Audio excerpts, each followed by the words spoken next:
31 जुलाई 2025 को दिल्ली की सड़कों पर जो तस्वीरें दिखाई पड़ी उसने देश की आत्मा को झकझोर के रख दिया, क्योंकि वो शिक्षक जो लाखों बच्चों को अंधेरे से निकालकर सफलता की रोशनी तक पहुंचाते थे, वो अपने बच्चों के हक की लड़ाई के लिए सड़कों पर उतरे तो लाठियां मिली, हिरासत मिली और पुलिस की बदजुबानी सुनने को मिली। तमाम teacher, Neetu ma'am, Sanjeev sir, अभिनय शर्मा, उनकी जो तस्वीरें आई वो परेशान करने वाली थी। परेशान इसलिए क्योंकि गुरु अपने छात्रों के हक की बात करने आए थे। एक टीचर का टूटा हुआ हाथ दिखाई पड़ा और तब लगा कि ये उस व्यक्ति की चोट नहीं है, उस व्यवस्था की गूंगी बर्बरता का प्रतीक है जो इंसाफ देने से डरती है। सवाल उठा कि क्या यही वो भारत की कल्पना है जो हमने की है, जहां गुरु को सजा मिलती है क्योंकि वो अपने बच्चों के लिए आवाज उठा रहा है? सच कहें तो ये जख्म सिर्फ शरीर पर नहीं है, हर उस मेहनतकश युवा की उम्मीद पर लगे घाव हैं जो दिन रात मेहनत करके नौकरी की आस लगाए बैठा है। ये हर उस माँ बाप की पीड़ा है जो बच्चे को बेहतर कल देना चाहती है। और इसीलिए हम कह रहे हैं कि ये सिर्फ एक प्रदर्शन नहीं है, ये उस व्यवस्था के खिलाफ एक चीख थी जो पारदर्शिता का दावा तो करती है लेकिन सवालों से आंखें चुरा लेती है। जब गुरु और शिष्य दोनों सड़कों पर हों और उनके हिस्से में लाठी आए तो साहब सिर्फ सवाल परीक्षा का नहीं रहता है, फिर सवाल पूरे सिस्टम से उठता है कि कैसा देश है, कैसा लोकतांत्रिक देश है जहां पर न्याय मांगना गुनाह है। क्योंकि जब शिक्षक और छात्र दोनों इंसाफ की मांग करते लहूलुहान हो तो लड़ाई सिर्फ उनकी नहीं होती है, लड़ाई पूरे समाज की होती है। और आज इसीलिए एसएससी सीजीएल विवाद पर जब उम्मीदें टूटी तो हमें लगा कि आइए इनका साथ दे एक बेहतर भविष्य के लिए। एसएससी सीजीएल का विवाद क्या है वो आपको समझाते हैं। दरअसल एसएससी यानी स्टाफ सिलेक्शन कमीशन की सीजीएल परीक्षा हर साल करोड़ों युवाओं के लिए सरकारी नौकरी की उम्मीद लेकर आती है। करीब 3 करोड़ से ज्यादा अभ्यर्थी इस परीक्षा में हिस्सा लेते हैं। अपने और अपने परिवार के बेहतर भविष्य की कल्पना लिए दिन रात वो मेहनत करते हैं। लेकिन हाल के वर्षों में ये परीक्षा नौकरियों का जरिया कम, विवादों केंद्र ज्यादा बनी है। 2024 की टायर 1 रिजल्ट ने इस पर शक की सुई और तेज की। अचानक ऊंचा कट ऑफ और कुछ खास परीक्षा केंद्रों में लगातार चयन और रोल नंबरों का पैटर्न साफ साफ इशारा कर रहा था कि कुछ तो गड़बड़ है। छात्रों ने इसे धांधली माना और फिर आवाज उठाना शुरू कर दिया। 2025 में हालात और बिगड़े। एसएससी की सिलेक्शन पोस्ट फेज 13 परीक्षा के दौरान बार बार परीक्षा का रद्द होना, तकनीकी खामियां और कई केंद्रों पर छात्रों के साथ बदसलूकी ने आंदोलन को भड़का दिया। हजारों अभ्यर्थियों और शिक्षक दिल्ली चलो आंदोलन के तहत दिल्ली के जंतर मंतर और कई और इलाकों पर प्रदर्शन करने पहुंचे, न्याय की मांग कर रहे थे। लेकिन इस न्याय की मांग के बीच में इन्हें लाठियां, गिरफ्तारी और इनके गुरुओं की पिटाई को देखना पड़ा। जो शिक्षक अपने छात्रों को देश के निर्माण की राह दिखा रहे थे आज लहूलुहान थे। जो शिक्षक जो किसी समाज की नींव होते हैं अपने ही छात्रों के लिए सड़क पर जब उतरने को मजबूर हो गए तो यह समझ में हमें भी आ रहा था कि सिर्फ परीक्षा नहीं, लोकतंत्र की आत्मा घायल हो रही है। और नीतू मैम, अभिनय शर्मा या भोला यादव, आदित्य रंजन, ये आज सिर्फ एक कोचिंग सेंटर के शिक्षकों के नाम नहीं थे, ये उस आवाज का प्रतीक थे जो छात्रों की उम्मीदों के लिए आज सामने आए थे।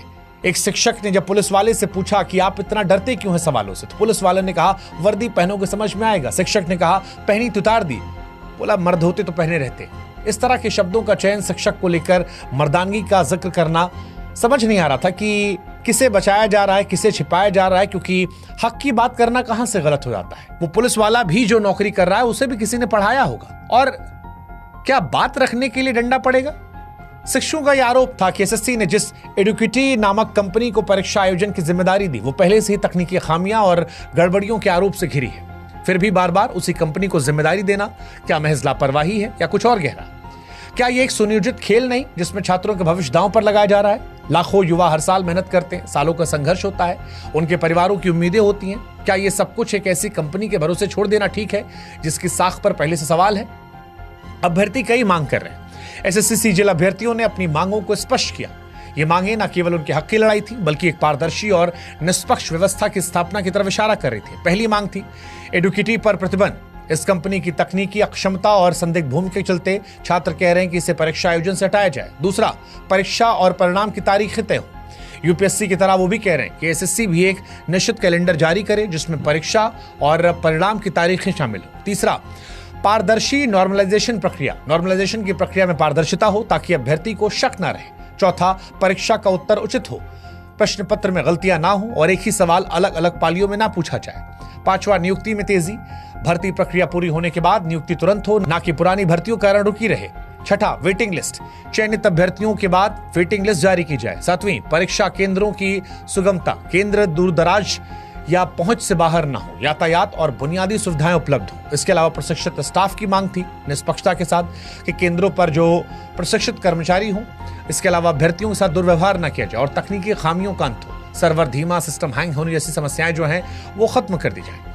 अब ये कोई असंभव मांगे नहीं है या कोई ऐसी नाजायज मांगे नहीं है। ये एक ऐसी व्यवस्था की मांग है जो निष्पक्ष, पारदर्शी और अभ्यर्थियों के प्रति जवाबदेह हो। हर कुछ सालों में जब एसएससी का नाम बार बार विवादों में आता है, धांधली के जरिए, पेपर लीक के जरिए अभ्यर्थियों का भरोसा टूटता है, तो फिर ये मांगे नाजायज नहीं लगती हैं। 2017-18 में जब लाखों युवाओं ने पेपर लीक के खिलाफ सड़कों पर आवाज उठाई थी, तब कहा गया था कि सीबीआई जांच होगी, सुधार होंगे, लेकिन हुआ कुछ नहीं। वही ढाक के 3 पार। ना कोई जवाबदेही तय हुई, ना व्यवस्था बदली। और अब जब 2024 में फिर वही कहानी सामने आई तो छात्रों को झटका लगा और इसी वजह से ये छात्र जो हैं ये खुलकर निकलकर सामने आए।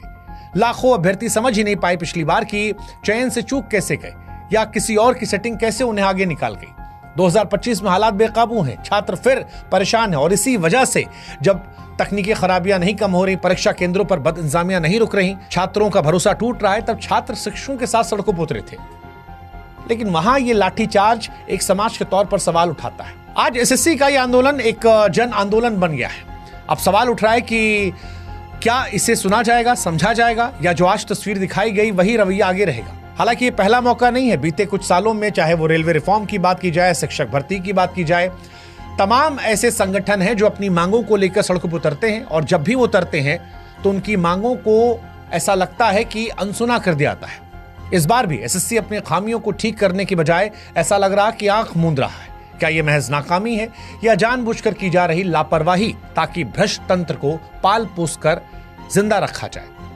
अभ्यर्थी अब सिर्फ परीक्षा नहीं, जवाबदेही की मांग कर रहे हैं। उनका साफ कहना है कि जब तक एसएससी के शीर्ष अधिकारियों को जवाबदेह नहीं ठहराया जाएगा, तब तक ऐसी कंपनियों से पल्ला नहीं छुड़ाया जा सकता जिनकी साख संदिग्ध है। तब तक ये सिलसिला चलता रहेगा। यह आंदोलन अब सिर्फ रिजल्ट का विरोध नहीं, सिस्टम में छुपी उस चुप्पी और चालाकी का पर्दाफाश है जो हर कुछ साल में लाखों सपनों को चलती है। और आज इसीलिए सोशल मीडिया अभ्यर्थियों और शिक्षकों के लिए हथियार बना है। तमाम जो छात्र हैं वो अलग अलग हैशटैग के जरिए लाखों ट्वीट कर रहे हैं, एक्सपर्ट टॉप ट्रेंड कर रहे हैं। अभ्यर्थी अपनी अपनी कहानियों को साझा कर रहे हैं, कैसे उन्हें सालों की मेहनत की और कैसे आर्थिक तंगी में परीक्षा दी, कैसे एक भ्रष्ट व्यवस्था ने उनके सपनों को चल दिया। लेकिन सवाल यही है कि क्या सोशल मीडिया की आवाज सिस्टम के कानों तक पहुंचेगी या सिर्फ डिजिटल शोर रह जाएगी? जब अभ्यर्थी सड़कों पर उतरते हैं तो लाठीचार्ज होता है, जब शिक्षक बोलते हैं तो हिरासत में ले आता है। और यही सवाल होता है कि क्या लोकतंत्र में हक मांगना गुनाह है? लाठीचार्ज और हिरासत के बावजूद अभ्यर्थी शिक्षक हार नहीं मान रहे।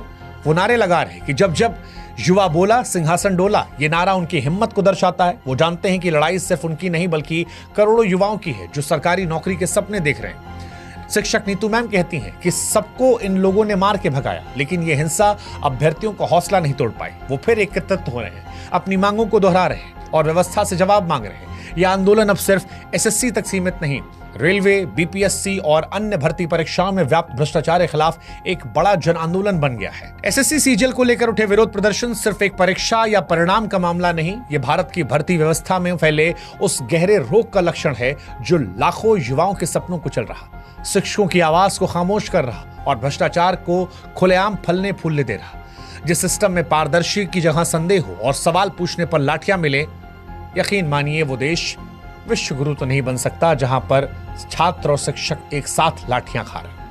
उम्मीद है सरकार, सिस्टम इस पर ध्यान देंगे। सरकार के पास दो रास्ते हैं, या तो छात्रों की आवाज सुने, शिक्षकों की बात माने, उनकी मांगों गंभीरता से लेकर उन संदिग्ध कंपनियों पर कार्रवाई करे, कार्यप्रणाली को बेहतर करे, पारदर्शिता और जवाबदेही सामने लाए, या फिर चुप रहकर इस पूरे भरोसे को रसातल में जाने दे जिसकी बुनियाद पर यह देश खड़ा है। आज युवा और शिक्षक सड़कों पर हैं क्योंकि सिस्टम ने उन्हें हर ओर से निराश किया है। उनके पास न्याय मांगने के सिवा कोई रास्ता नहीं बचा। लेकिन यह साफ है, लाठियां उनकी आवाज को दबा नहीं सकती, डर उन्हें चुप नहीं करा सकता। यह आंदोलन, ऐसा लगता है, तब तक नहीं रुकेगा जब तक बदलाव नहीं आता। सरकार से हमारी भी गुजारिश है, इतिहास भी यही कहता है कि भारत के युवाओं ने जब भी अन्याय के खिलाफ आवाज उठाई तब सिंहासन हिल गया, पूरी व्यवस्था हिल गई। बेहतर है कि भारत के करोड़ों छात्रों की अलग अलग विषयों को लेकर चिंता जो है उसे अनसुना ना किया जाए, उसे सुना जाए, नहीं तो कहीं ऐसा ना हो कि इतिहास फिर से खुद को दोहरा जाए। इसी उम्मीद के साथ हम उम्मीद करते हैं कि वो कानों तक जो आवाज नहीं पहुंच रही वो पहुंचेगी, और इन छात्रों को, इन शिक्षकों को हमारा भी समर्थन है। जय हिंद, जय भारत, नमस्कार।